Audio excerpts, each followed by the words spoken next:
La luce abbagliante delle spiagge di La Maddalena, i sentieri dei mufloni dal Gennargentu al Supramonte, le rocce della Gallura modellate dal vento, gli orizzonti infiniti della Giara. Domenico Ruju, pioniere della fotografia naturalistica, regala un'altra perla ai suoi lettori. Un percorso per immagini negli angoli più suggestivi dell'isola, un omaggio alla sua terra che il fotografo nuorese conosce come pochi. La Sardegna di Domenico Ruju, edizioni Fabula, contiene anche un messaggio rivolto a tutti i sardi e ai tanti turisti che ogni anno visitano la nostra isola. Partiamo dalla dedica che apre questo libro. A chi ancora non ama la Sardegna. Perché hai deciso di fare questa dedica? Perché non è possibile non amare la Sardegna, molti non la conoscono ancora o se la conoscono non la conoscono nel modo giusto e allora mi auguro che questo mio lavoro possa servire per farla conoscere per quello che veramente è la Sardegna o perlomeno come la Sardegna di Domenico Ruju. La Sardegna di Domenico Ruju è il racconto di emozioni e di sensazioni vissute in alcuni luoghi dell'isola. Non c'è però nessuna volontà di escludere altre zone e altre porzioni di territorio. Ho dovuto riflettere un po' prima di accettare quel titolo, proprio perché la Sardegna di Domenico Ruju parrebbe escluderne altre. No, assolutamente, io sento un grandissimo senso di appartenenza a questa terra, solo che alcune parti le conosco e mi hanno dato tanto. Ed ecco, di quelle ho scritto, delle altre vuol dire che se tutto va bene ne scriveremo ancora.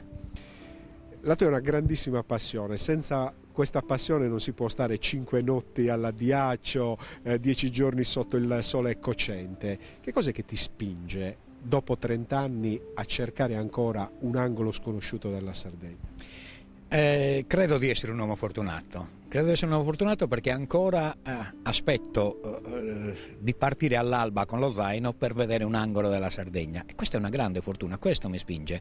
Il fatto che ci siano ancora posti sconosciuti da scoprire, oppure conosciuti da vedere con occhi sempre nuovi che ti danno un'emozione. Ecco perché ritengo davvero di essere un uomo fortunato. Tutta la Sardegna nel cuore, c'è però un posto, un luogo che ti dà particolari emozioni? Ma guarda, indubbiamente mi sento molto più a casa in ambienti come il Supramonte, ambienti dove la natura sa essere dura e tu tocchi con mano questa durezza. Però se invece io dovessi suggerire un angolo di Sardegna da visitare piuttosto che un altro, ti sembrerà strano, ma suggerisco sempre la linea di cresta di Tavolara, perché è dura da salire, ma su è straordinariamente affascinante e riesce a dare in poco spazio una grande idea di quello che è la Sardegna. Ritorniamo alla dedica, a chi ancora non ama la Sardegna. Dopo 30 anni, dal punto di vista della tutela ambientale, che cosa si può dire? Si è cambiato in meglio o ci sono ancora tanti problemi? Ci sono ancora un sacco di problemi.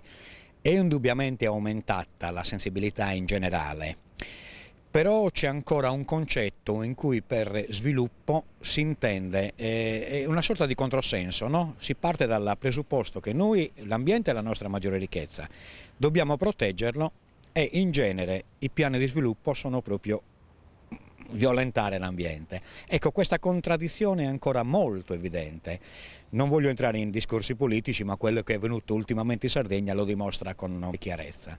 L'attività di un fotografo naturalista da questo punto di vista può avere anche una funzione importante, e cioè sensibilizzare sulla necessità di tutelare dei tesori che con politiche poco avvedute o con un'azione non regolata potrebbero andare perduti. Questo è assolutamente vero. Credo che a volte un'immagine sia più efficace, più efficiente di tanti discorsi e di tanti convegni. Nella mia esperienza trentennale questo l'ho potuto toccare più di una volta, che a volte riesci a far capire le grandi ricchezze che noi abbiamo più con un'immagine fotografica riuscita che non con tanti concetti. Ai tuoi lettori, a chi ti ha seguito in tutti questi anni, che messaggio vuoi dare oggi a ridosso delle feste natalizie?